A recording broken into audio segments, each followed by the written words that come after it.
नमस्कार। आज हम एक ऐसे जाने पहचाने से दुश्मन की बात करने वाले हैं जो हर साल हमारे दरवाजे पर दस्तक देता है। देखने में तो ये बस एक आम सर्दी जुकाम जैसा ही लगता है, लेकिन असल में इसकी हकीकत कहीं ज्यादा गंभीर हो सकती है। जरा सोचिए, एक अकेली बीमारी और हर साल दुनिया भर में लाखों लोग इसकी चपेट में आ जाते हैं। ये कोई मामूली बात नहीं है। ये एक बहुत बड़ी स्वास्थ्य चुनौती है जिससे हम सबको निपटना पड़ता है। और सबसे बड़ी मुश्किल पता है क्या है? इसकी शुरुआत होती है बिल्कुल आम सर्दी जुकाम की तरह। वही हल्की फुल्की छींक, गले में खराश, जिसे हम अक्सर नज़रअंदाज कर देते हैं। पर कभी कभी यही छोटी सी लापरवाही किसी बड़ी मुसीबत की वजह बन जाती है। जी हाँ, हम बात कर रहे हैं इन्फ्लुएंजा की, वही बीमारी जिससे हम और आप आम बोलचाल की भाषा में फ्लू कहते हैं। तो चलिए, सबसे पहले जरा ये समझ लेते हैं कि आखिर ये इन्फ्लुएंजा है क्या चीज़। देखिए, सीधी सी बात है, इन्फ्लुएंजा एक वायरल इन्फेक्शन है। इसका जो वायरस होता है ना, वो सीधा हमारे रेस्पिरेटरी सिस्टम यानी हमारी नाक, गले और फेफड़ों पर अटैक करता है। और जो बात इसे और भी ज्यादा खतरनाक बना देती है वो है इसके फैलने की रफ्तार। ये एक इंसान से दूसरे तक बहुत ही आसानी से पहुंच सकता है। तो फिर सवाल ये है कि इसे पहचाने कैसे, इसके लक्षण क्या हैं और ये फैलता कैसे है। चलिए इसी पर बात करते हैं। इसके लक्षणों पर गौर करना बहुत जरूरी है।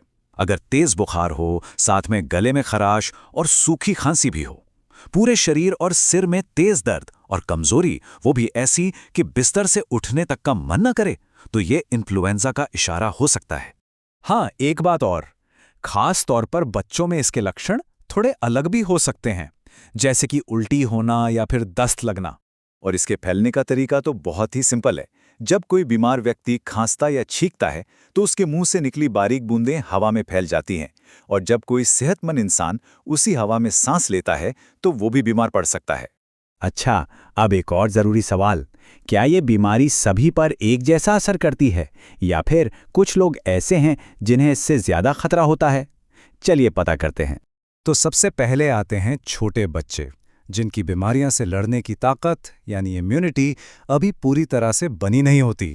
ठीक इसी तरह हमारे घर के बड़े बुजुर्ग, उम्र के साथ साथ उनकी इम्यूनिटी भी थोड़ी कमजोर पड़ जाती है, इसलिए उन्हें भी ज्यादा खतरा होता है।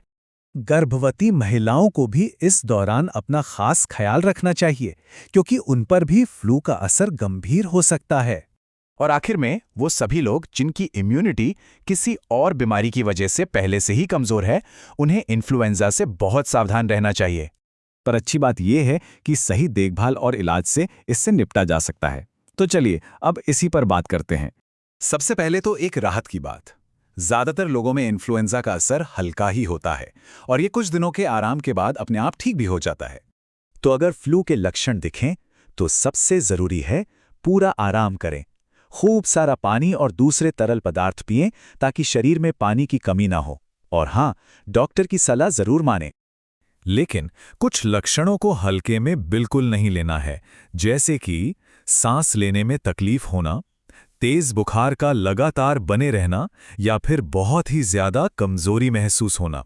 अगर ऐसा कुछ भी हो तो बिना देर किए तुरंत डॉक्टर से मिलना चाहिए। जैसा कि हम सब जानते हैं, इलाज से बेहतर बचाव होता है। तो आइए अब ये जानते हैं कि हम खुद को इन्फ्लुएंजा से बचा कैसे सकते हैं। इससे बचने का सबसे असरदार तरीका है हर साल फ्लू का टीका लगवाना।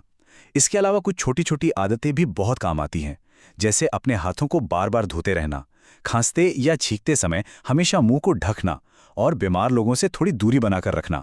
तो बस आखिर में ये एक बात याद रखनी है, हमारी सावधानी और हमारी जागरूकता ही हमारी सबसे बड़ी सुरक्षा है।